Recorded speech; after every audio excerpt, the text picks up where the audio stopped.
Ezekiel never planned to describe a machine. He thought he was describing a miracle.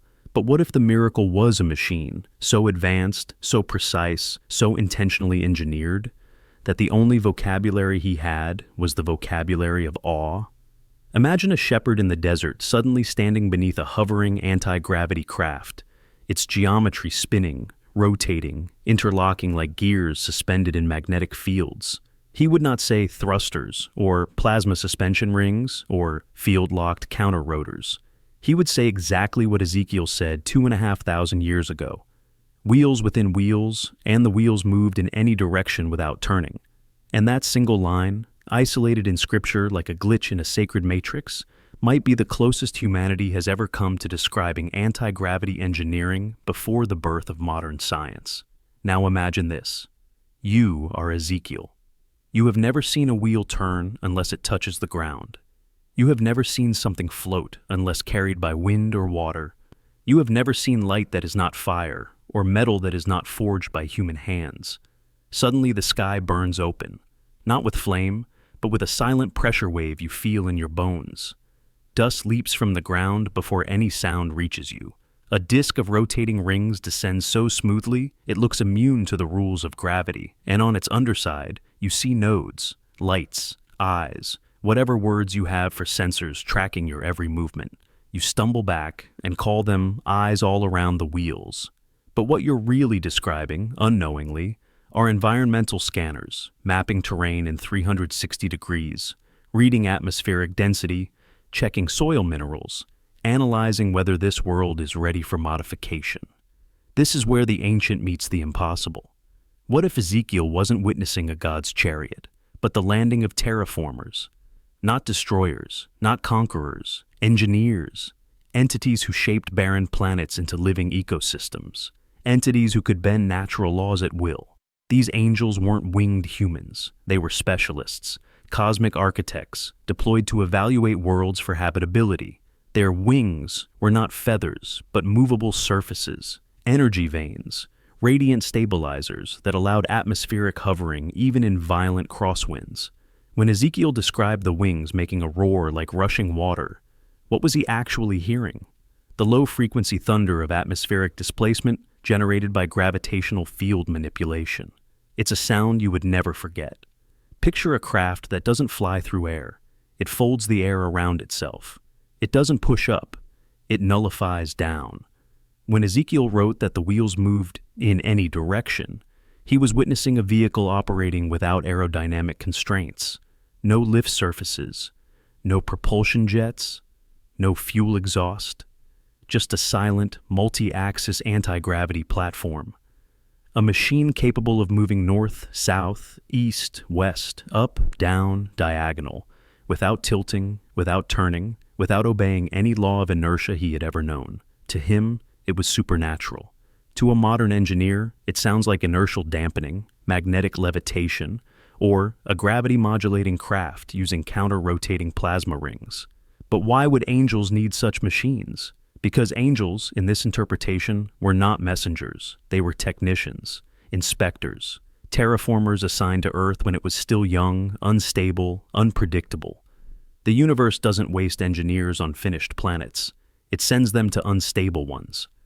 That means Ezekiel might have been watching a maintenance check thousands of years after Earth's original terraforming program began. Maybe the job wasn't finished.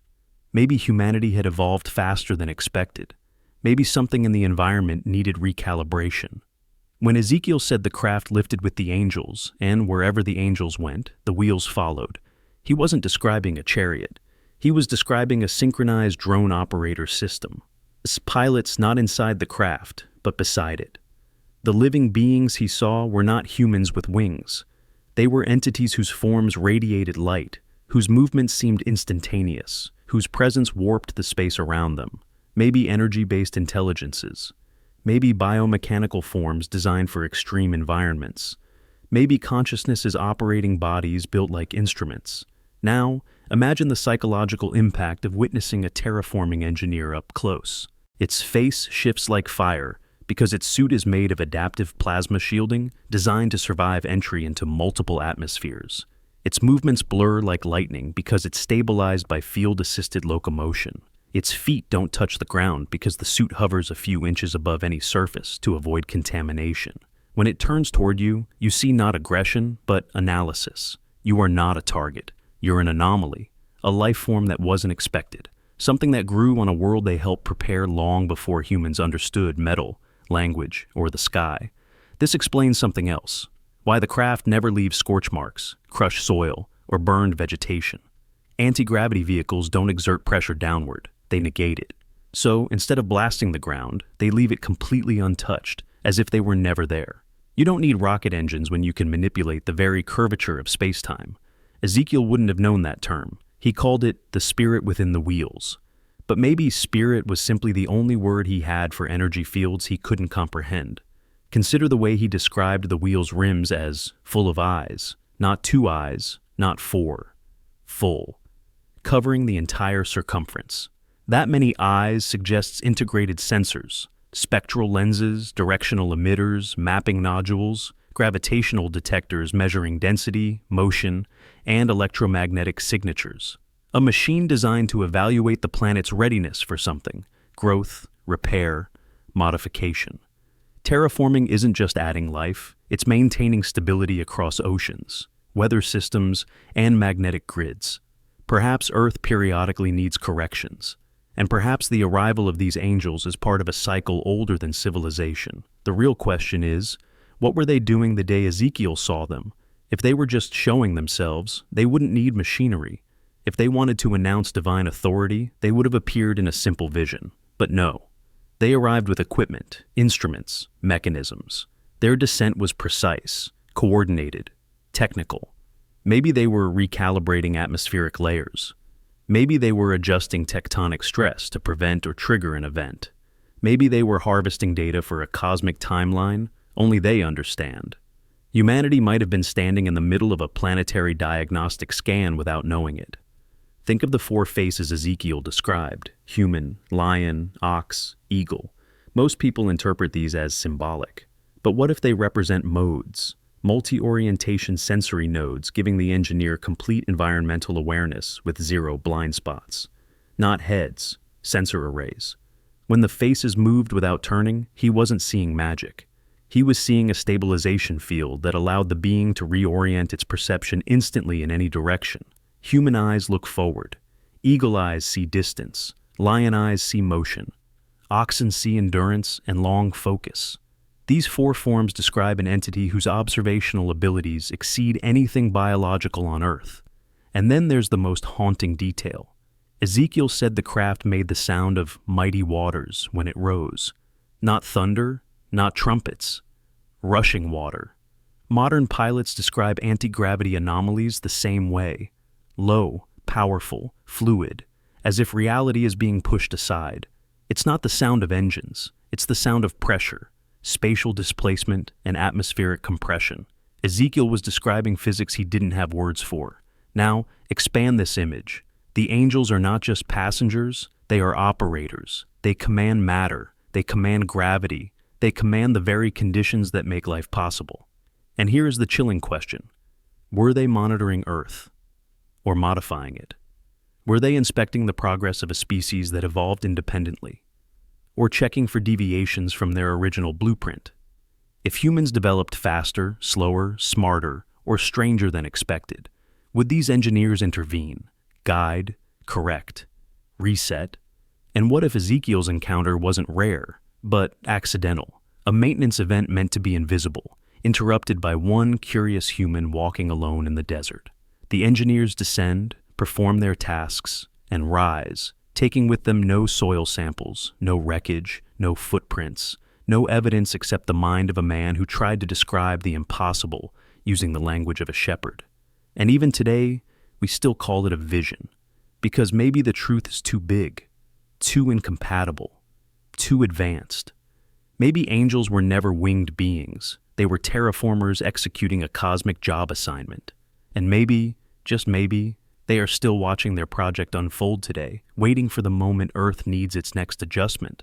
They say the Genesis flood was punishment, a moral cleansing, a divine reset. But what if the event was something far bigger? and far colder. Not the anger of a deity, but the activation of a planetary maintenance protocol designed long before humans even existed. If angels were terraformers, engineers, and environmental architects, then the flood wasn't wrath. It was procedure, a controlled purge of a biosphere drifting off its intended trajectory. Imagine Earth as a self-updating system, and the flood as a forced reboot triggered when the planet crossed a danger threshold. Suddenly, the ancient story shifts from mythological drama to a blueprint of environmental engineering written in a language humans didn't yet understand. Now, picture this. Thousands of years before Noah, Earth is monitored by entities who ensure planetary stability: oceans, weather cycles, genetic diversity, atmospheric balance. They don't think in terms of morality, they think in terms of biointegrity and survival probability curves. If human civilization began destabilizing the biosphere through violence, population imbalance, or genetic drift, these engineers might interpret it not as sin, but as system corruption, a contamination vector spreading across the network of life. And what happens when a system detects contamination? It isolates it. It flushes it. It resets specific layers to prevent total collapse. Suddenly, the flood becomes a targeted environmental purge, a reboot intended not to destroy humanity, but to prevent humanity from destroying Earth before its time. When ancient texts say the Earth was filled with violence, imagine what this means from an engineer's perspective. Violence isn't just war, it's destabilization, unpredictability, a systemic deviation from intended evolutionary outcomes, a species accelerating too fast or mutating too wildly, a civilization generating environmental harm the engineers hadn't calibrated for. Earth had a purpose in their cosmic project, and humans were threatening that purpose. And when the system reached threshold, the protocol initiated. Consider how the flood unfolds in Genesis, not as an explosion, not as fire from the sky, but as water rising from everywhere at once, from above and below. The fountains of the deep burst open, and the windows of heaven released water. To an ancient person, this was divine. To a planetary engineer, it sounds like a hydrological manipulation, controlled destabilization of subterranean aquifers, polar melt acceleration, atmospheric condensation cycles triggered at scale. A planet's entire water system operated like a cleansing agent, washing the biosphere with precision, pressure, and timing no natural storm could replicate. Flood myths around the world don't just describe water. They describe the feeling of a countdown, a procedure, an unstoppable mechanism. Imagine tectonic plates shifting with calculated force to open underwater reservoirs. Imagine atmospheric regulators, machines mistaken for angels, seeding the sky with compounds that force hyperprecipitation. Imagine gravitational pulses altering tidal patterns. This wasn't chaos, it was algorithmic. And the engineers didn't need to touch a drop of water themselves. They only needed to change a few fundamental variables: temperature, pressure, magnetism, and the planet would perform the rest of the cleansing on its own. Earth is not weak. It is a self-correcting organism. The engineers simply gave it instructions. And in the middle of all this, one man receives a warning. Not because he is righteous in a moral sense, but because he is compatible. His genetics, his psychology, his environmental habits, something about him aligns with a long-term plan for Earth. The engineers don't want total extinction, they want recalibration. Noah becomes less of a chosen prophet and more of a preserved seed, a piece of stable code isolated from the corrupted population. The Ark becomes a biological backup drive, storing enough genetic material to restart ecosystems with improved stability. A ship not designed for navigation, but for survival. A habitat module floating above a planet undergoing environmental reboot. Look carefully at how the Ark is described. Airtight compartments, precise measurements, long-term storage, multi-species integration, waste management procedures. These look less like the tools of an ancient carpenter and more like the requirements of a life support system. Noah wasn't building a boat. He was following an engineering schematic given to him by beings who understood rainfall patterns, water displacement, buoyancy, and long-term biological preservation. His instructions were not mystical. They were technical, delivered in the only language and measurements he could comprehend. And something even more strange appears when you re-examine the text. The flood ends not with chaos, but with calibration. The waters recede in stages. Wind is sent across the earth. Specific mountain peaks emerge in a mathematical sequence. This isn't random drainage, it's controlled lowering. Like a flooded system being slowly depressurized, the same intelligence that triggered the floodwater release now controls its withdrawal, balancing pressure, restoring equilibrium. When Noah steps out, he doesn't emerge into a broken world. He emerges into a freshly reset world. A world where the atmosphere is different, the climate is different, the ecology is different. Studies show that immediately after the actual time frame of the flood narratives, there were radical environmental shifts across the planet. Temperature dips, new vegetation patterns, changed coastlines, as if Earth had undergone a major planetary reconfiguration. Imagine the power of entities who can trigger rain for 40 days, not by generating clouds manually, but by adjusting the oceanic evaporation cycle. Entities who can crack open subterranean waters by applying minor gravitational fluctuation. Entities whose machines can influence atmospheric density until the skies become a continuous delivery system. These beings would not resemble angels with wings. They would resemble overseers maintaining a terraforming project millions of years old. If this interpretation is true, then the flood wasn't humanity's greatest tragedy. It was humanity's narrowest escape. Because if Earth had drifted even slightly further into instability, the protocol may not have been cleanse and preserve, but cleanse and restart completely. Noah represents the possibility that humanity wasn't meant to be erased, only recalibrated. And this is why the story ends with a covenant, a promise not that the engineers would never act again, but that the threshold for reset would be different moving forward. But here is the haunting possibility. What if the protocol didn't end? What if the system still monitors us? What if the engineers are still watching pollution levels, biomagnetic drift, ocean acidification, carbon load, species extinction? What if flood was simply one method, and next time, if needed, the protocol would be different? In that sense, the Genesis flood becomes more than ancient scripture. It becomes a cosmic warning label, a sign that Earth has reset before, a message that planetary cleansing is not divine punishment, but maintenance, and a reminder that humans are part of a much larger system, one that can and will correct itself when necessary, whether we are ready or not. In the ancient vision of Revelation, the trumpets were never ordinary sounds. They were described as forces that tore through oceans, shook mountains, collapsed stars, and disturbed the mental stability of entire populations. But what if these trumpets were not sounds at all?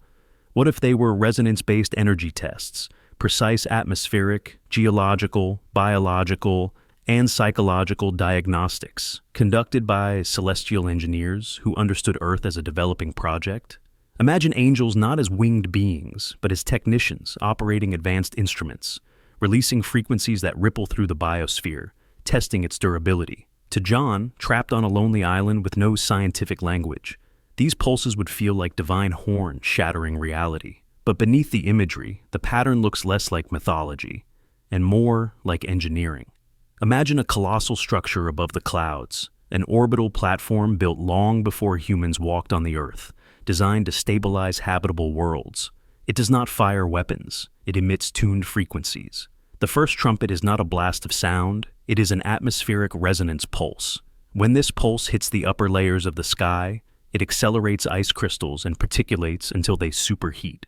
John's hail and fire mixed with blood becomes a scientific phenomenon.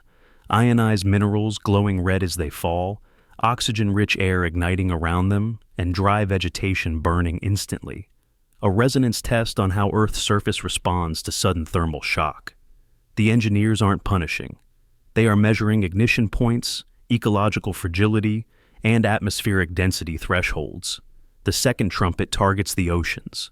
John describes something like a great mountain burning with fire thrown into the sea. But what if this is the visual effect of a massive resonance wave aimed at the oceanic crust? When powerful frequencies hit deep water, they can create plumes of superheated gas, glowing as they rise. The sea turns to blood, not through supernatural magic, but through rapid algal blooming, sediment displacement, and oxygen depletion triggered by the shock.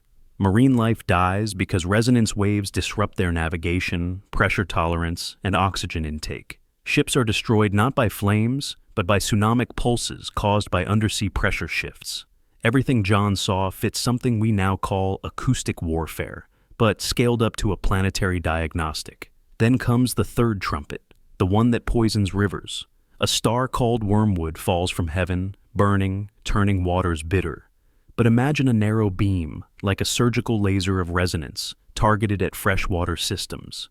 Such a beam could ionize minerals in riverbeds, releasing toxic compounds, altering pH levels, collapsing microbial ecosystems instantly. To John, it looks like a falling star because his brain interprets intense descending light as celestial objects. In reality, it might be an engineer running a hydrological contamination test, observing recovery rates of aquatic networks, and assessing how dependent civilizations cope with sudden water scarcity. This wasn't a punishment. It was a stress test. The fourth trumpet affects the sky itself. Sun, moon, and stars dim by a third. Ancient writers thought the heavens had been wounded. But imagine a resonance wave that alters atmospheric refractivity, temporarily thickening aerosols and bending incoming light. The world darkens not because celestial bodies lose power, but because Earth's air behaves like a dimmer switch. Modern experiments like ionospheric heating already demonstrate this on a tiny scale. Multiply that by thousands, and John's vision becomes a logical environmental manipulation, a test to see how crops respond to reduced sunlight, how temperatures fluctuate, how human minds adapt under prolonged dimness. The fifth trumpet unleashes beings John calls locusts, terrifying entities with metal armor, wings roaring like thunder, and the power to torment. But what if these beings are not biological at all? Imagine subterranean regulators, autonomous drones designed to manage underground pressure, heat, and toxic gases, suddenly released by a resonance pulse that cracks open hidden chambers. They rush out, buzzing with rotor-like wings, armored for extreme environments. Their presence causes panic because humans have never seen them before. Their sting could be an ultrasonic frequency that disrupts the nervous system rather than a literal venom. John describes them as monsters. An engineer would describe them as environmental maintenance units temporarily displaced. The sixth trumpet is even more intense. 4 angels bound at the Euphrates are released, and a massive army appears, 200 million strong. But think of this through resonance. The Euphrates region sits along fault lines and ancient trade routes. A resonance pulse here could trigger seismic vibrations, infrasound tremors, and atmospheric disturbances that overwhelm human senses. People exposed to infrasound often hallucinate movement, armies, shadows. John may have seen shock waves rolling across plains like marching formations. The 4 angels could represent energy locks, stabilizing mechanisms within Earth's crust, now disengaged for testing. And the army could be the combined psychological and physical impact of massive resonance stress. Each of the first 6 trumpets targets a different layer of Earth's system: soil, ocean, fresh water, sky, subterranean world, tectonic structure. That sequence is oddly scientific. It mirrors how planetary stabilization engineers would evaluate a biosphere: surface, oceans, water networks, atmospheric clarity, underground pressure, continental stability. John describes terror and chaos, but the pattern is diagnostic, controlled, and deliberate. These events escalate not randomly, but systematically, each test collecting data for the next. But the terrifying part is this: the tests only activate because thresholds are crossed.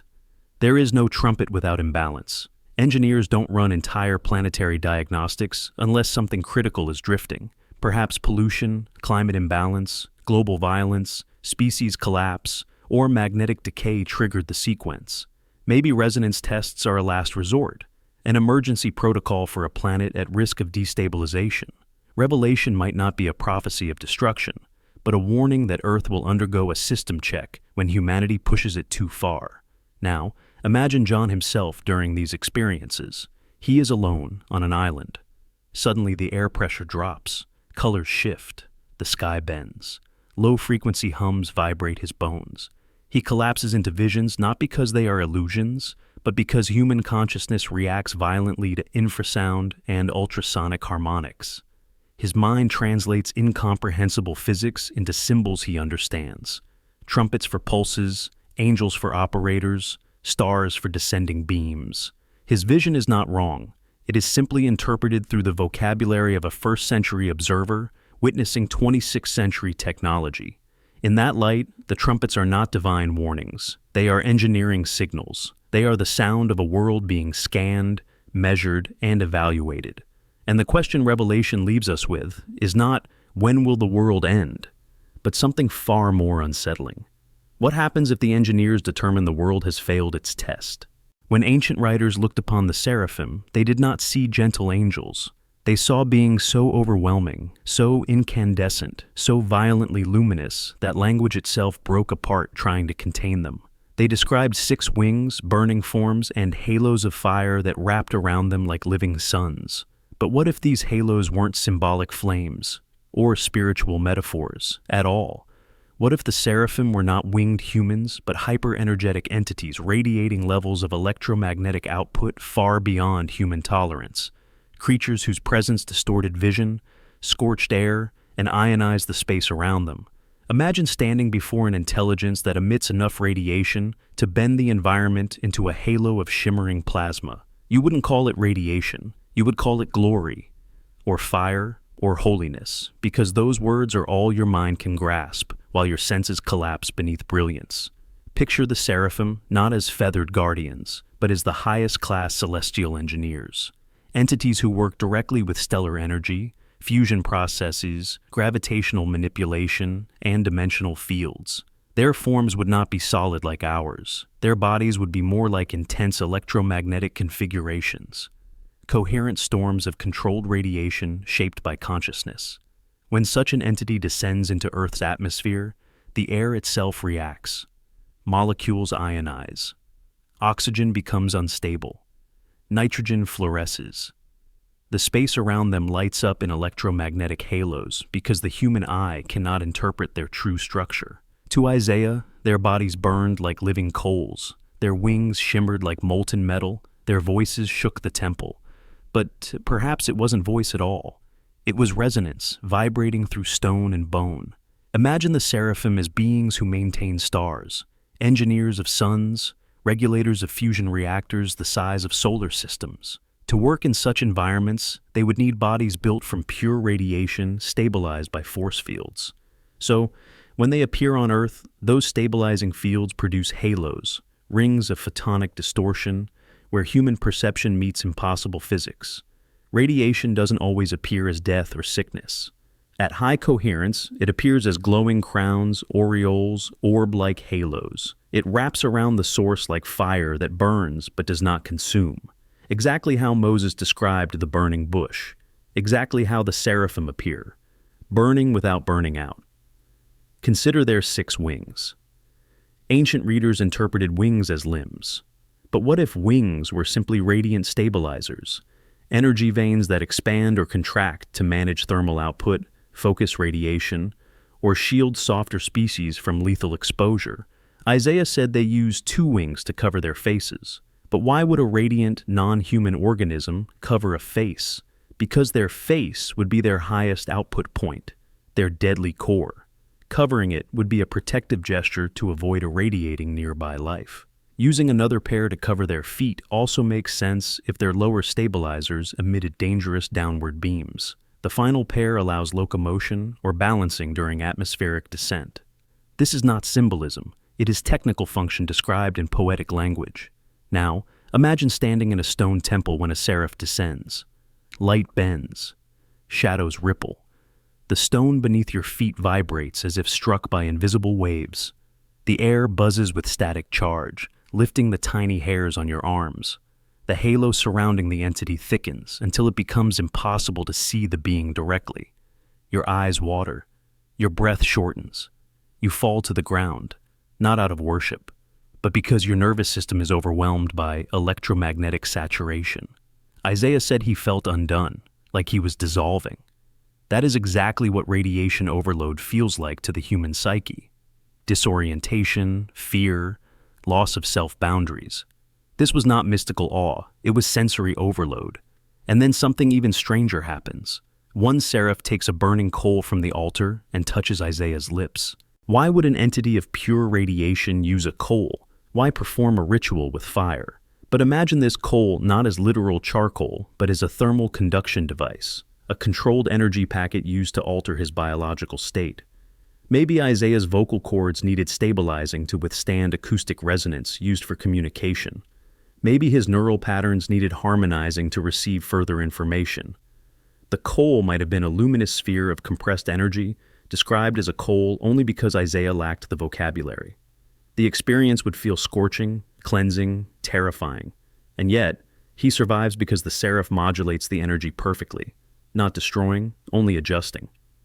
The halos reported around Seraphim resemble what modern observers describe around radioactive or ultra-energetic phenomena. Corona discharges, Cherenkov radiation, plasma halos. These halos are not artistic additions. They are physical realities produced by high-energy fields interacting with atmosphere. When particles accelerate faster than the medium can respond, a visible glow emerges. Blue, white, gold. These exact colors appear in biblical descriptions. When Ezekiel saw beings of fire and lightning surrounded by wheels full of radiance, he wasn't describing angels with torches. He was describing energy beings surrounded by way of photonic shock waves. Imagine the seraphim traveling through dimensions, not by flying, but by shifting frequency, adjusting their radiant cores until they move out of phase with physical space. Their halos flare brighter during such transitions, appearing to ancient eyes like explosions of holy fire. Humans fall to their knees not because they understand what they're seeing, but because their instincts tell them that this is something too powerful to be near. Yet, the seraphim do not kill. They shield. They modulate. They cover their faces and feet to prevent lethal exposure. They speak softly even though their voices shake foundations. All of this aligns with one identity. They are protectors of thresholds, guardians of the boundary between safe cosmic conditions and lethal ones, engineers who maintain the balance between stellar energy and biological life. When they appear, it is always during moments of transition, moments when humanity is about to receive something it is not yet ready for. Isaiah's vision happens before a massive cultural shift. Other cultures describe radiant beings before great transformations, disasters, or revelations. These beings intervene not with violence, but with calibration. They prepare select individuals to withstand new knowledge or new frequencies. Now, imagine an entity capable of working near stars descending to Earth. Its natural energy output would be astronomical, so it must suppress almost all of it. The halos we see are the little bits that leak through, the smallest trace of what they truly are. Ancient people thought halos signified holiness, but perhaps holiness was simply human language for energy so powerful it reshapes perception. When a seraph stands before you, reality bends, colors warp, shadows move independently, sound becomes vibration in your chest, time feels slower. That is not spiritual metaphor. That is what happens when strong electromagnetic fields interact with human neurology. This interpretation changes everything. It means the seraphim were not symbolic guardians. They were functional. Their halos were not decorations. They were physical consequences. Their wings were not feathers, they were stabilizers. Their fire was not metaphor, it was radiation. And their presence on Earth meant something significant was happening at a planetary level. When seraphim appear, something is being calibrated, protected, or prepared. And if these beings ever return today, we would likely describe them the same way Isaiah did, burning, radiant, overwhelming, because even with all our science, our senses would still collapse beneath them. The halo would return. The fire would return.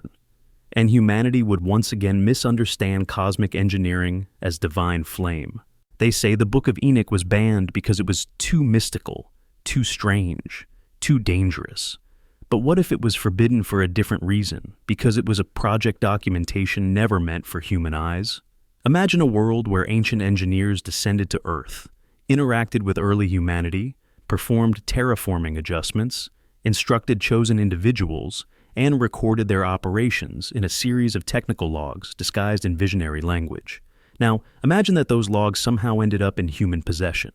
The Book of Enoch reads less like scripture and more like a classified report, one detailing environmental interventions, genetic alterations, maintenance schedules, personnel hierarchies, and protocols for interdimensional travel. It isn't religious text, it's operational history, written in metaphors only because humans lacked the vocabulary of cosmic engineering. Consider how the book begins. Enoch is approached by beings who do not speak like humans or move like creatures of Earth. They glow, they radiate, they hover, they communicate telepathically, and they take him upward through layers of the sky. To a modern observer, this is a transport sequence, an extraction. Enoch is taken aboard something, but he calls it heaven because that is the closest word he knows. Once inside, he is shown chambers filled with light, rooms with structures he cannot describe, areas where energies pulse like living beings. He writes of the crystal house, the house of fire, the house of storms. These are not temples. They are engineering bays, energy cores, field generators. He is seeing the inside of a craft or station built with technology indistinguishable from magic. And then something even more revealing happens. The beings explain Earth's operations to him. They show him the courses of the sun and moon, the mechanics of seasons, the boundaries of oceans, the engines behind thunderstorms, the vault that regulates wind, the gates that control light. Enoch, overwhelmed, writes this as mystical cosmology, but read through a modern lens and it looks like a maintenance tour. They are showing him climate systems, orbital physics, atmospheric regulators, gravitational calibrators.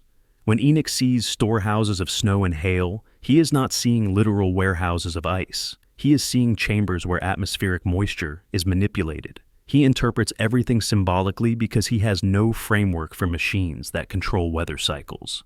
Then there are the Watchers, the famous beings who descended and interacted with humans. Religion calls them fallen angels, but the text itself calls them Watchers because their job is oversight, monitoring, surveying. In modern terms, they are field agents, planetary supervisors. Their role was to watch Earth's development, guide early humans, prevent destructive mutations, and ensure the project stayed aligned with long-term cosmic objectives. Yet, something went wrong. Some Watchers broke protocol. They interfered directly, sharing knowledge humanity was not ready for. Metallurgy, weapon design, cosmetic modification, astronomy, magical arts. These weren't sins. They were breaches, violations of developmental containment rules. Early humans received classified information too early, destabilizing the intended timeline. The Book of Enoch records this breach like a corporate scandal. The Watchers file complaints. They fear punishment. They beg Enoch to act as a mediator between them and their superiors. This alone reveals something extraordinary. The beings operate under hierarchy and protocol, not divine whim. They do not simply act. They answer to orders. They file petitions. They follow procedures. This is the language of an organization, not a pantheon. And when they break rules, consequences follow. The Book of Enoch describes their punishment as imprisonment in pits and chains for thousands of years. But what is a pit to a being of energy? What are chains to a creature that doesn't have a physical body? These descriptions suggest containment fields, dimensional quarantines, energy lock prisons, technological restrictions described by an ancient mind. Enoch himself becomes more than a prophet. He becomes a scribe, a recorder, a human granted access to upper layers of project control because he is compliant, curious, and psychologically stable enough to absorb the knowledge without collapsing. The fact that he is chosen implies the engineers needed a human intermediary. They wanted certain information preserved for later generations, information about cycles, resets, protocols, and warnings. Enoch writes everything down, including things he does not understand. The forbidden nature of his book begins to make sense. If it truly contains documentation of planetary systems, cosmic cycles, and the actions of extra-dimensional engineers, then early religious authorities would suppress it to protect doctrine, power, and centralized control. Technology becomes myth. Procedure becomes miracle. Engineers become angels. The entire framework shifts from functional to holy. One of the most revealing sections is Enoch's journey through heavenly layers. He describes ascending through multiple zones, each with different light, pressure, and structure. These are not heavens. They are atmospheric layers, orbital regions, and possibly dimensional partitions. He writes of stars as living beings following strict courses. Modern astrophysics agrees. Stars follow predictable, mathematically elegant trajectories. Enoch simply personifies them. He describes giant beings responsible for guiding cosmic bodies, likely a misunderstanding of gravitational shepherding or stellar regulation. At one point, he speaks of the place where the foundations of the earth meet the heavens, which sounds suspiciously like orbital boundaries or docking corridors where terrestrial and extraterrestrial realms overlap. He also describes the tablets of heaven, records of all actions, all timelines, all outcomes. This could be a data archive, a repository of project logs, a simulation grid mapping possible evolutionary pathways. Enoch sees it as destiny. We might see it as analytics, predictive modeling, advanced AI calculating probabilities of civilizations surviving or collapsing. The engineers allow him to witness this, not because he can understand the math, but because he can understand the message. Humanity's choices matter, but larger cycles govern everything. Perhaps the most chilling part is the prophecy of the coming flood. Enoch is told that Earth will undergo cleansing, not due to wrath, but due to contamination, because the Watchers corrupted human genetics and destabilized societal development. A cleansing protocol is initiated. Enoch is instructed to warn Noah. Again, this is not divine fury, it is project correction. Damage control, a controlled reset. The engineers inform Enoch because he is the designated human communicator. He is given instructions not to stop the event, but to survive it. That is exactly what you would do when performing a planned environmental reset. Preserve essential genetic material, preserve cultural memory, and prevent total extinction. Why would such a book be banned? Because it reveals the machinery behind the myth. It shows angels not as holy beings, but as operators. It shows heaven not as paradise, but as infrastructure.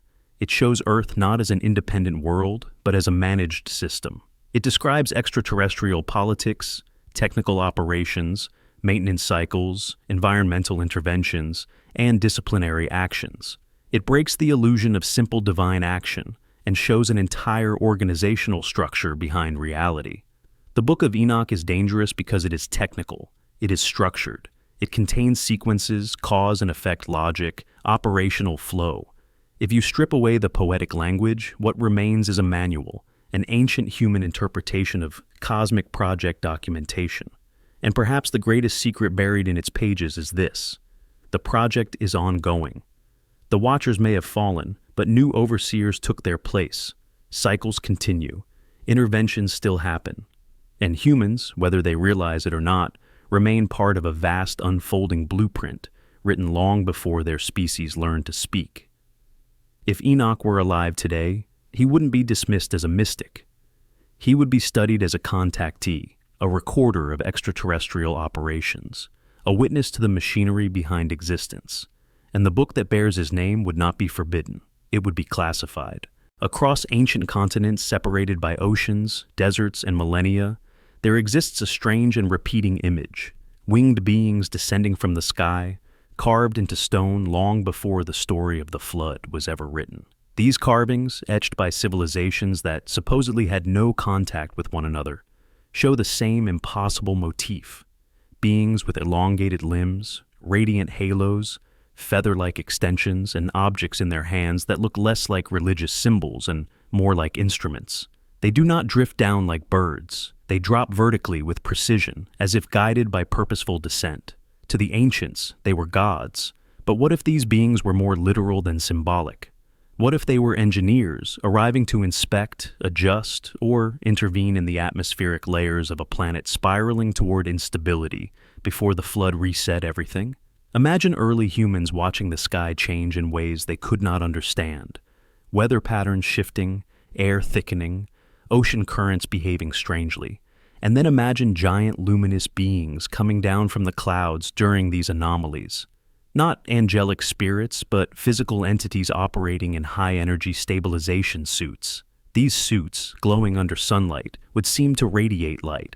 Their extended appendages, interpreted as wings, might have been aerodynamic stabilizers or energy veins designed to allow precise hovering in turbulent pre-flood conditions. Ancient artisans, unfamiliar with technology, carved what they saw: beings with wings. But perhaps the wings weren't for flying. They were for braking, balancing, insulating, stabilizing, tools mistaken for anatomy. Look at the Sumerian carvings of Anunnaki descending with objects in their hands, shaped like buckets and pine cones. Historians claim they are symbols of purification. But what if they were devices? Tools emitting resonance, purification codes, or environmental adjustments? What if these artifacts interacted with soil, water, or air composition? The beings always stand taller than humans, always dominating the scene, always portrayed with perfect symmetry. Their wings are sculpted not as feathers, but as layered mechanical plates. Their helmets resemble modern flight gear. Their posture is controlled, balanced, anchored in gravity-defying grace. These are not mythical figures. They look like technicians conducting inspections. Move to the Olmec and Maya carvings, the descending feathered serpents, the sky beings floating above pyramids. The carvings show figures emerging from swirling patterns that resemble atmospheric vortices. These spirals may not be symbolic. They look like turbulence rings caused by atmospheric displacement. They look like vortex fields generated during controlled descent. Ancient people didn't carve storms into their temples for decoration. They carved events that left them terrified. They carved what they witnessed with naked eyes. Travel further to Göbekli Tepe, a site older than the pyramids, where pillar carvings show humanoid forms with outstretched arms positioned in descending postures. Their arms resemble wings. They hover above animals, landscapes, and abstract symbols. Archaeologists say these are ritual figures, but the placement, always above, always descending, suggests something else. The articulation of beings who came from the sky in an age where humans had no concept of sky exploration, no words for descent engines, no idea what a controlled landing would look like. The carvings immortalize a memory older than any book, the arrival of sky beings during a period when environmental chaos shook the world. And then there is the pre-flood context. Many of these carvings date to the late Stone Age, when climate was shifting violently. Sea levels were rising. Temperatures fluctuated in abrupt, unnatural patterns. Animals migrated erratically. Humans built monuments seemingly overnight, as if preparing for something. What if the descending beings were not here to rule, but to warn, to adjust ecological systems, to prepare humanity for an impending reset? These aren't the triumphant angels of later religions. These are urgent, descending figures caught mid-action, carved as if their arrival was sudden and shocking. Look closely at the wings carved in pre-flood cultures. They are not bird wings. They are rigid, symmetrical, engineered-looking. They are connected not to shoulder blades, but to external harnesses, belts, and chest plates. In some cases, the wings don't even attach to the bodies. They float behind them like energy projections. This is not anatomy. This is technology seen through the eyes of ancient sculptors. If a being were encased in a radiation shield suit, and that suit emitted plasma arcs during landing, the arcs could look like glowing wings. If a descent device projected stabilizing fields from the back, those fields might appear like shimmering feathers. To ancient eyes, these effects turned engineers into gods. These carvings may also record the earliest human encounters with beings who oversaw Earth's environmental stability long before civilization existed. Imagine a world before the flood, when atmospheric density was higher and giant storms carved new coastlines. Engineers monitoring Earth would need to descend physically to inspect regional anomalies. Perhaps they investigated failing ecosystems. Perhaps they collected samples from contaminated regions. Perhaps they corrected atmospheric layers destabilized by shifting magnetic lines. In that moment, humans would witness beings emerging from glowing clouds, and the event would become sacred forever. Across Australia, Aboriginal rock art shows Wandjina beings with halos around their heads and no mouths. Researchers call them sky spirits, but their features resemble helmets with visors. Their halos resemble radiation coronas, and their lack of mouths suggests beings who communicated differently, telepathically, or through resonance. They are always painted descending, surrounded by swirling patterns representing wind and pressure. The same motifs appear across continents. Why would isolated cultures describe descending luminous beings with uncanny consistency? In North America, petroglyphs depict tall figures with wing-like patterns and elongated heads, descending in zigzag motions. Zigzags are symbols of lightning, energy, or vibration. These figures are always shown connected to the sky, never the ground. In some carvings, the beings appear in groups, suggesting coordinated descent rather than random appearance. When ancient humans faced devastation, famine, or storms, the arrival of these beings would seem divine intervention. But what if it was maintenance, inspection, final assessment before a global reset? Now consider this. These carvings appear most abundantly in eras immediately preceding catastrophic floods, before coastal civilizations drowned, before ice shelves collapsed, before sea levels surged.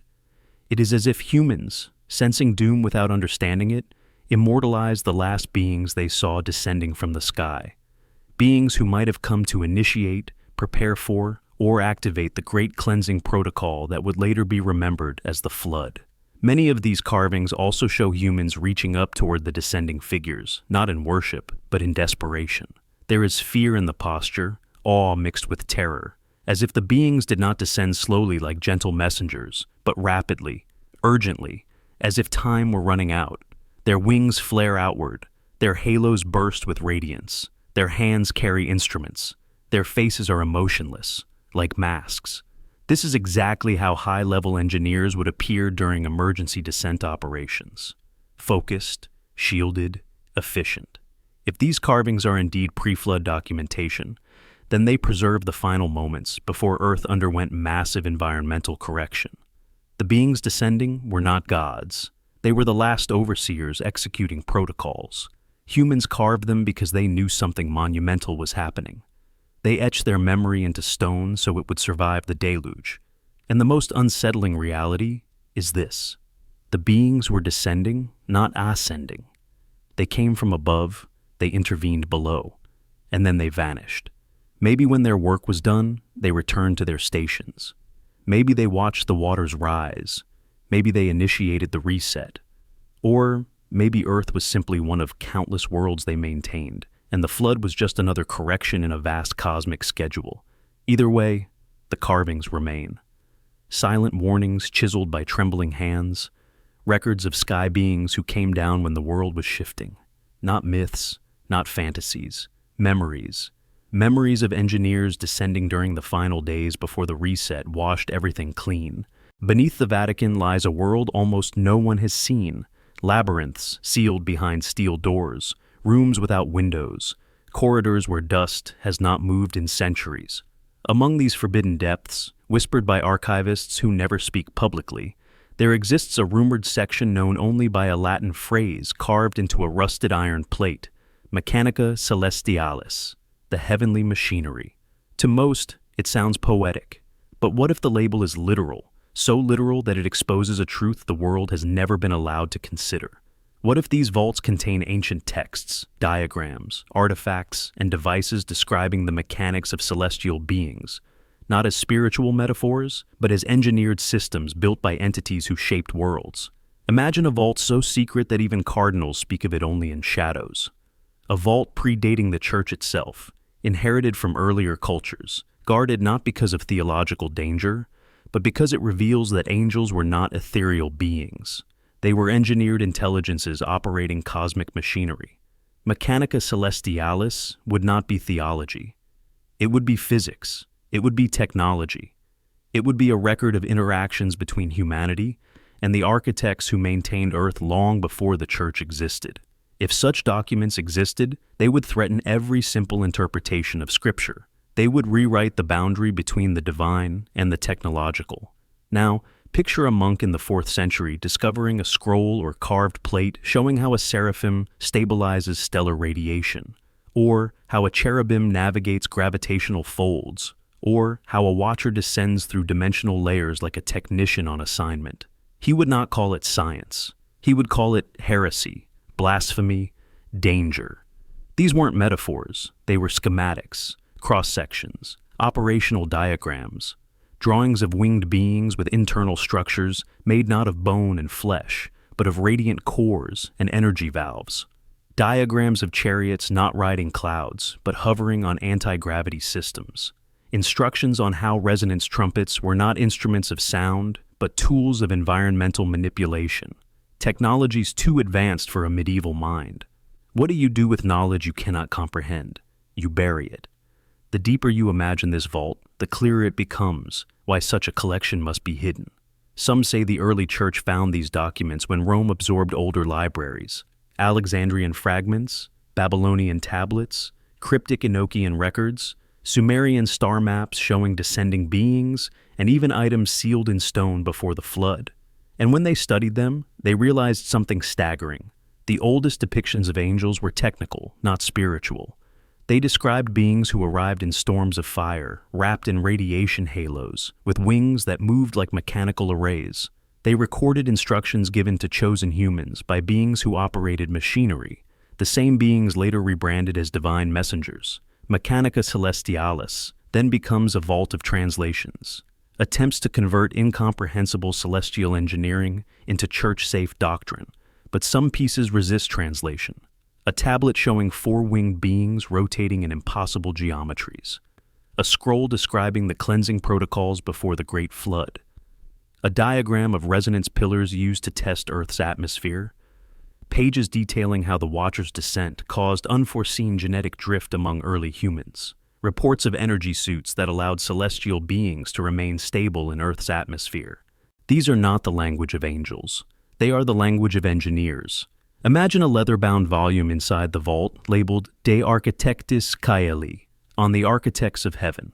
The text explains that angels were functionaries of a larger cosmic order, each with a task: maintaining gravitational stability, regulating atmospheric cycles, overseeing biological development, correcting anomalies. A passage describes how cherubim were guardians not because they held flaming swords, but because their energy fields acted as radiation barriers between dimensions. Another section describes ophanim, wheels within wheels, not as visions, but as deployed field generators, spinning plasma rings to stabilize planetary surfaces. A medieval scribe, unable to parse the technology, simply names the vault Mechanica Celestialis, the mechanical nature of heaven. Think of what this would mean. The church's greatest secret wouldn't be scandal. It would be that angels were real, but not supernatural. They were part of a cosmic engineering hierarchy, and humanity had seen them, interacted with them, misunderstood them, mythologized them. If this truth became public, the divide between religion and science would collapse. God would not vanish. But the traditional image of the divine would shift into something more complex and terrifying. Creation would be revealed not as a miracle, but as a project. And perhaps the most unsettling part is the rumor that the vault contains physical artifacts. A crystalline sphere found beneath desert ruins that emits low-frequency hums when brought near magnetic fields. A broken metallic plate discovered in a submerged temple, etched with symbols matching descriptions from the Book of Enoch. A fragment of radiant alloy that never corrodes, sealed in glass to prevent radiation exposure. Visitors, those rare few allowed inside, report feeling pressure changes, headaches, nausea, as if the objects stored there emit subtle fields. They call these effects spiritual.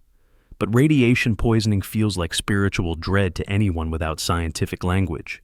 There are also whispered claims of a codex locked behind multiple seals. A book so dangerous that only 2 or 3 people alive at any time are permitted to know of its existence.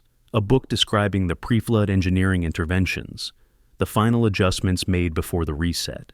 It details protocols, environmental cleansing operations, genetic corrections, atmospheric recalibrations. It describes why the Watchers were disciplined. It explains why the Seraphim rarely appeared publicly. And it warns of cycles, periodic return of the engineers to perform diagnostics on the planet. If the Church had this knowledge, they would hide it to prevent mass panic. Humanity is not ready to learn, it is being monitored. Imagine now that the phrase Mechanica Celestialis is not just a descriptive label, it is an admission, an acknowledgement by ancient archivists that what they held was not mythology, but machinery. Heavenly mechanisms, cosmic infrastructure, blueprints of the beings we worshipped without understanding. It would mean our ancestors weren't delusional. They were witnesses. And the Church, fearing chaos, chose silence over revelation. And so, the vault remains sealed, beneath Rome, beneath centuries, beneath layers of reinterpretation. Inside it may lie the oldest truth humanity ever encountered, that the heavens were not a kingdom, but a workshop. That angels were not messengers, but mechanics, and that the universe was not built once, but is maintained constantly by beings whose technology still terrifies us into reverence. If these vaults ever opened, humanity would not lose faith. Humanity would lose innocence. Since the dawn of storytelling, humanity has noticed a strange pattern. Divine punishment always follows corruption. Not moral corruption alone, but something deeper. Structural corruption, genetic corruption, informational corruption. Civilizations fall not when people misbehave, but when something in the system becomes unstable, distorted, or damaged at its core. Floods, fire from heaven, cities turn to ash, plagues that arrive like precision strikes. They all appear only when the data of humanity, the informational blueprint of civilization, drifts dangerously off course. But what if these punishments aren't punishments at all? What if they are automated corrections, systemic responses triggered when Earth's biological or societal data becomes corrupted, just like a computer eliminating damaged files before they ruin the entire machine? Imagine Earth as part of a self-correcting cosmic network. Every species, every culture, every genetic strand is a data point, input feeding into a massive planetary operating system. This system has guardians, overseers, engineers who maintain its stability across millions of years. To ancient cultures, they looked like gods or angels, but their function was closer to developers, ensuring the world doesn't crash.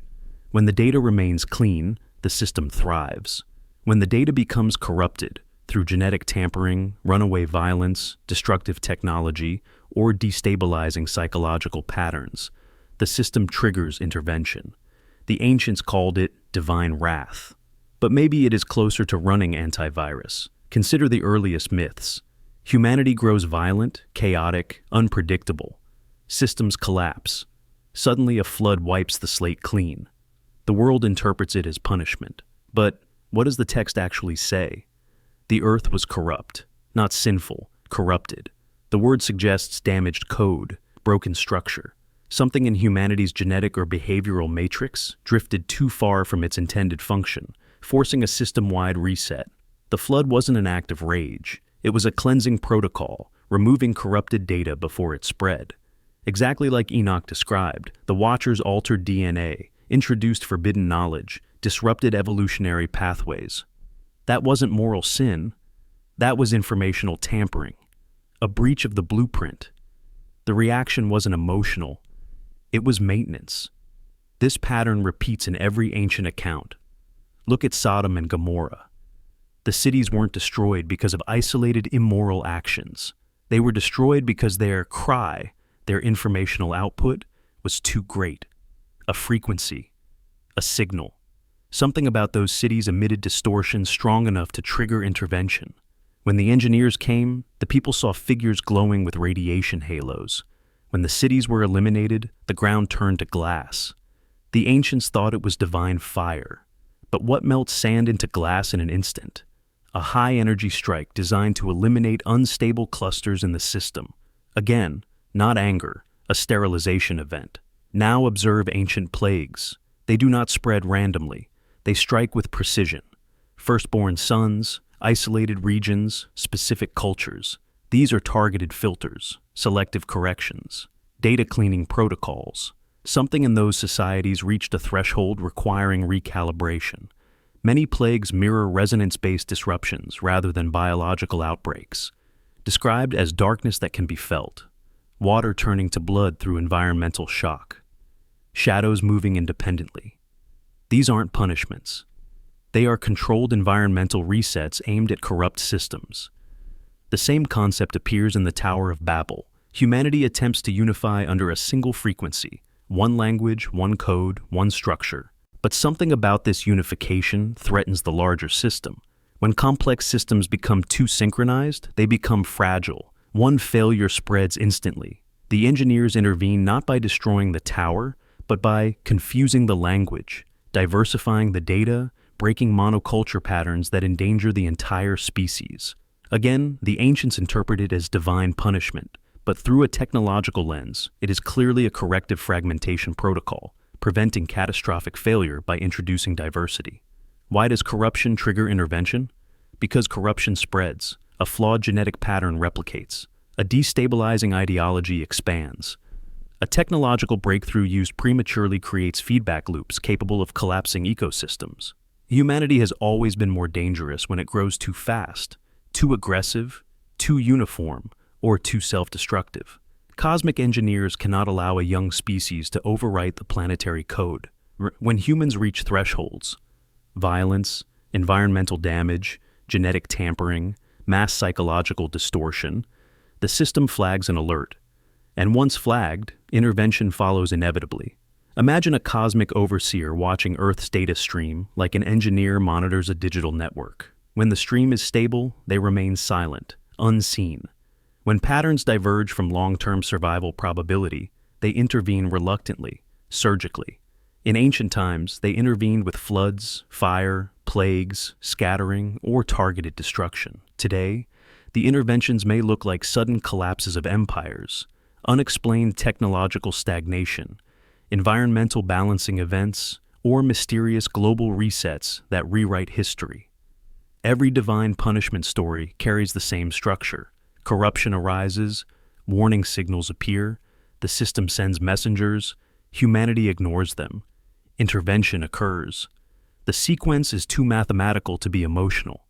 It behaves like automated correction, an algorithm enforcing equilibrium. What exactly counts as data corruption in this context? It could be biological, altered genetics, hybrid species, manipulation of life not yet understood. It could be informational, distorted beliefs that destabilize societies. It could be environmental, toxins, climate disruption, over-extraction. It could be psychological, collective madness, violence, cruelty growing unchecked. In every case, corruption means divergence from the blueprint embedded in Earth's design. Now consider the chilling implication. Divine punishment isn't moral judgment, it's system maintenance. And if that's true, then humanity has misread the warnings of ancient texts. They aren't stories of an angry deity. They're logs, reports, case studies of when and why interventions occurred. The message is not behave or be punished. The message is maintain structural stability, or the system will correct itself. And this correction has nothing to do with morality. It has everything to do with survival. The most haunting part is this: corruption never ends quietly. It accelerates. It compounds. It multiplies until the system's tolerance is exceeded. At that moment, the engineers intervene, or the planet does it automatically. Floods, fires, collapses, environmental resets, global shifts. These aren't punishments. They are protocols. And when ancient people witnessed them, they described them in the only language they had: divine wrath. But if they happen today, modern people would describe them in the language of disaster science. Yet the source, the trigger, would be the same. So the question becomes, what happens when modern humanity crosses the next threshold? A world filled with ecological imbalance, genetic experimentation, exponential technology, psychological instability, and global conflict begins to look eerily similar to the eras described before previous resets. If divine punishment follows data corruption, then the patterns we see today are not random, they are warnings. And if the system decides intervention is necessary again, the response will not be moral.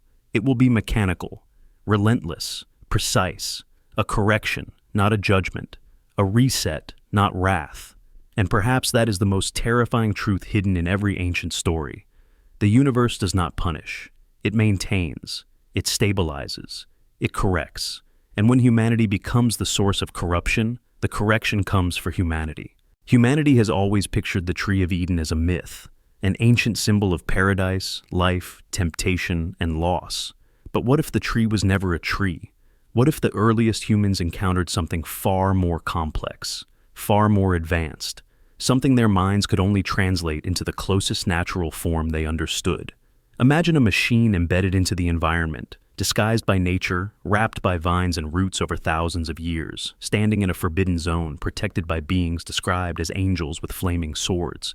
The story might not depict morality.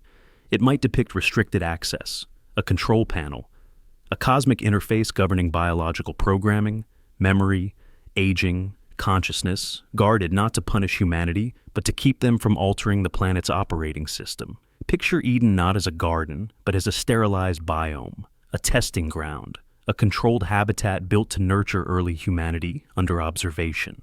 Everything is measured, balanced, safe. The humans in Eden don't age because their environment is regulated. They don't know sickness, scarcity, or danger because those variables are removed. Inside such a controlled habitat lies a core, an access point, a node, something essential for the engineers who maintain the system. A tree that wasn't organic, but a pillar of advanced technology disguised by natural metaphor. When the ancient writers saw it, they described it as a tree because they had no other reference. Its branches might have been conduits. Its fruit might have been data modules glowing like orbs. Its trunk might have been a column of energy, shimmering, humming with power. If you showed a caveman a nuclear reactor, he would call it a glowing tree too. But this is where the story becomes terrifying. The beings who guarded the tree were not gentle. They were described as cherubim, multi-faced, multi-winged, burning with radiance, armed with a sword of pure fire that turned in every direction. Why guard a tree with such ferocity? Why place cosmic warriors at the foot of a plant? Unless the tree wasn't a plant. Unless it was a control interface capable of altering the very architecture of human biology. The tree of life, access to immortality. The tree of knowledge, access to forbidden knowledge, possibly data humanity wasn't ready to decode. Imagine early humans approaching this structure unknowingly, driven by curiosity. What would happen if they touched a panel emitting energy frequencies they couldn't understand? Their minds would fill with overwhelming information, sensory overload, accelerated neural firing, sudden awareness of concepts too large to hold. The effect would feel like knowledge flooding the brain. Ancient writers describe this as their eyes were opened, a poetic way to explain a sudden jump in cognitive capacity, like a premature upgrade. Eating forbidden fruit becomes accessing forbidden data, and the punishment? Not wrath. Consequence. Exposure to knowledge too early destabilizes the controlled habitat. The system collapses. The engineers intervene. Now imagine the angels installing a barrier. They don't use walls or fences. They deploy a radiant guardian, cherubim with a rotating sword of fire. The sword isn't a weapon, it's a field. A rotating, oscillating, vibrational barrier preventing organic beings from approaching the core again. The sword turns every way because it is a scanning system, a rotating beam, a light field deterrent. To an ancient witness, it would look like a blade of pure flame circling in every direction. Intimidating, unapproachable, lethal. And why the prohibition? Because if humans access that control system again, they might alter their own biological parameters. Lifespan, reproduction, cognitive limits, emotional regulation. They could destabilize the planet's long-term plan. The engineers weren't trying to keep knowledge from us out of cruelty. They were protecting the system from premature interference. Imagine giving nuclear launch codes to toddlers. That's what early humans were in the eyes of cosmic engineers. Innocent, curious, but dangerously unprepared. Now think of the symbolism. Humans fall after accessing forbidden knowledge. But does it sound like moral failure or a containment breach? They become aware of good and evil. A childlike species suddenly becomes self-aware of complexity, consequence, mortality. That's not sin. That's accelerated cognition. Their perception widens too fast. Their minds change. Their behavior changes. The safe habitat of Eden, where everything was regulated, can no longer contain a species who now understands how to question, disobey, manipulate. So, the engineers close the habitat. They remove humanity from the controlled zone and allow them to grow in the open environment of Earth. Harsh, unpredictable, full of challenges necessary for maturation.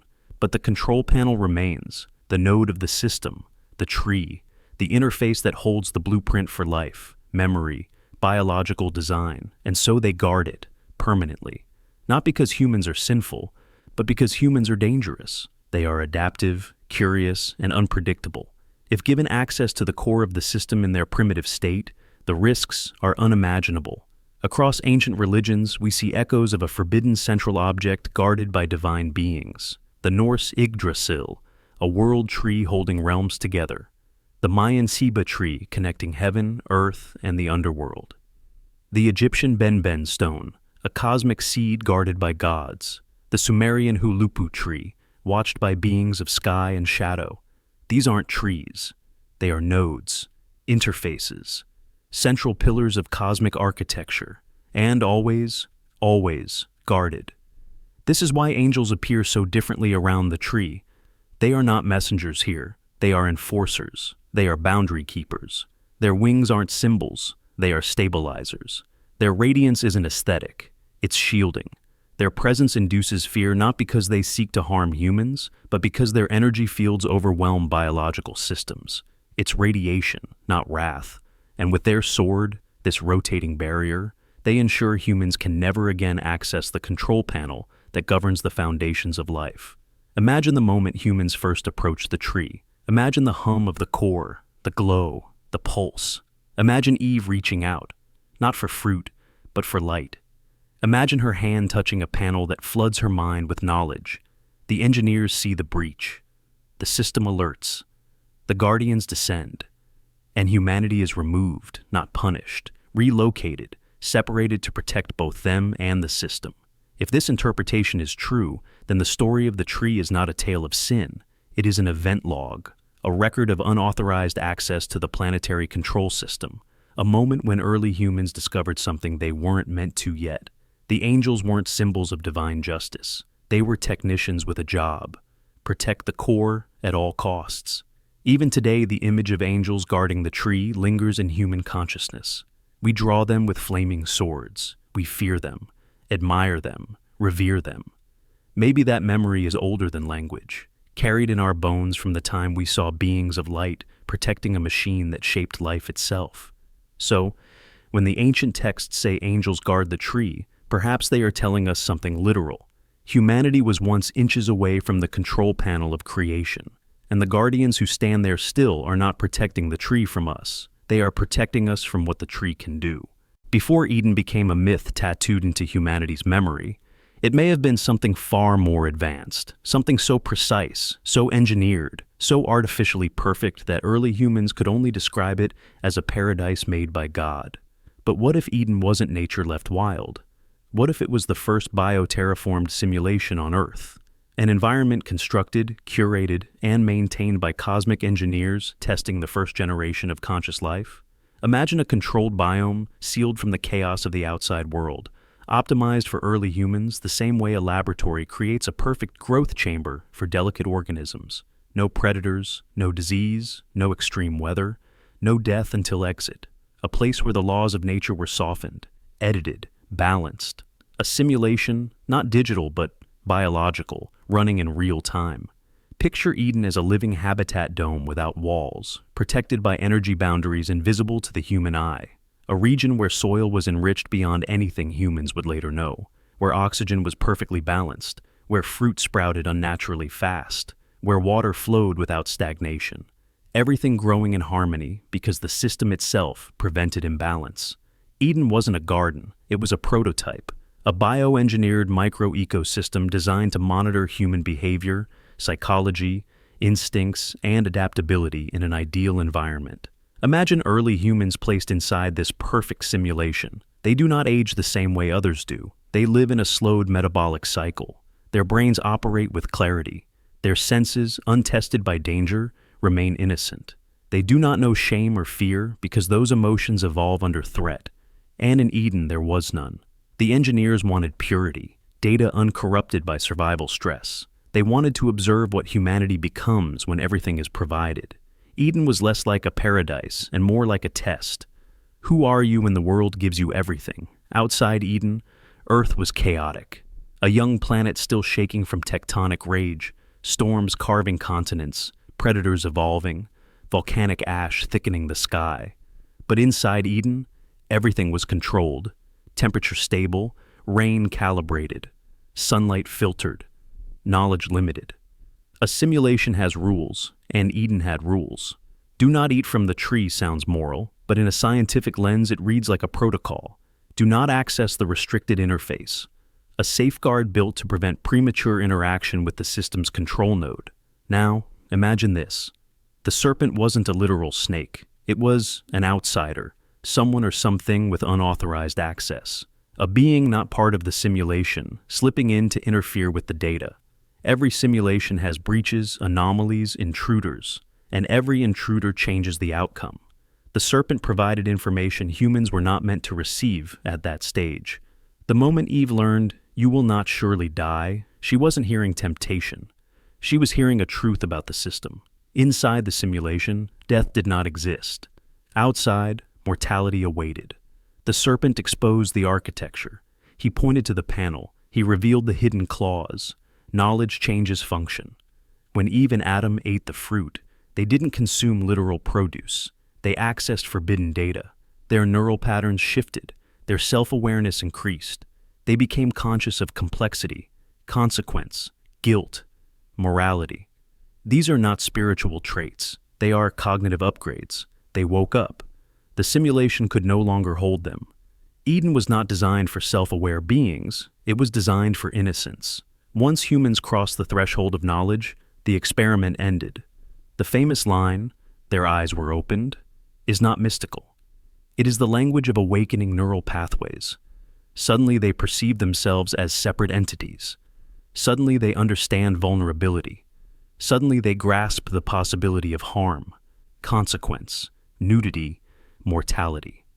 They became incompatible with the simulation's parameters. When consciousness evolves beyond containment, the containment breaks.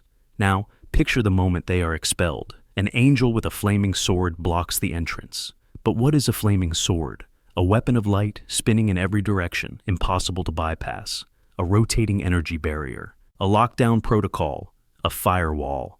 The Guardians weren't soldiers. They were moderators preventing beings with upgraded cognition from re-entering the controlled environment, because beings who know too much can alter the system. Adam and Eve were not banished. They were quarantined. Imagine the engineers watching. Not angry, not disappointed, but observing how free will acted when exposed to incomplete information. The simulation had run its course. The humans were now ready to enter the real world, one filled with suffering, danger, growth, evolution, consequence. Eden taught them nothing about survival. It taught them everything about choice. But the deeper question is, why create a simulation at all? Because early Earth was volatile, too unpredictable for fragile consciousness. Humanity needed a cradle, a protected space to develop cognitive structure before being released into the wild, just like a seed starts in a greenhouse before being moved to the field. Eden was that greenhouse, a training ground, a tutorial level in the game of life, a controlled lab where cosmic engineers could observe first-generation human behavioral patterns. Once the simulation produced self-awareness, they cut the connection. And the tree of life? A genetic interface, access to immortality, a biological control panel that could alter lifespan parameters. If early humans accessed it prematurely, they could disrupt genetic timelines far beyond what Earth's ecosystem could support. Imagine an immortal species multiplying infinitely on a finite planet. Catastrophe. So, the Guardians ensured that Node could never be accessed again. And the Tree of Knowledge? The cognitive interface, the consciousness upgrade module. Eating its fruit meant activating dormant neural circuits. It was not poison. It was power.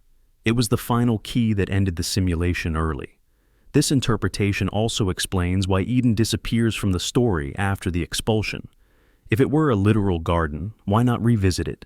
Why not find its ruins? Because it wasn't a place. It was a controlled zone. Once the system shut down and the barriers sealed, the simulation dissolved.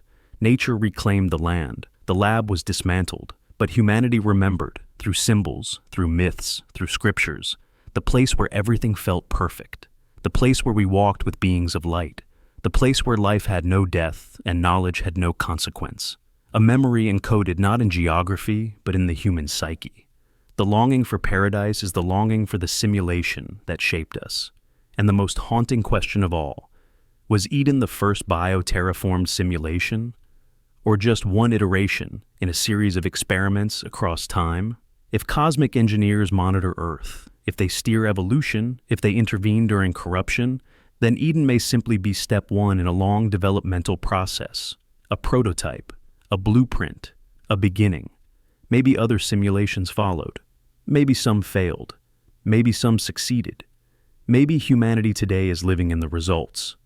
carrying within our collective memory the whisper of a perfect world we were never meant to stay in. If Eden was a simulation, then humanity wasn't punished. Humanity graduated. The garden didn't end. It ended around us so we could begin.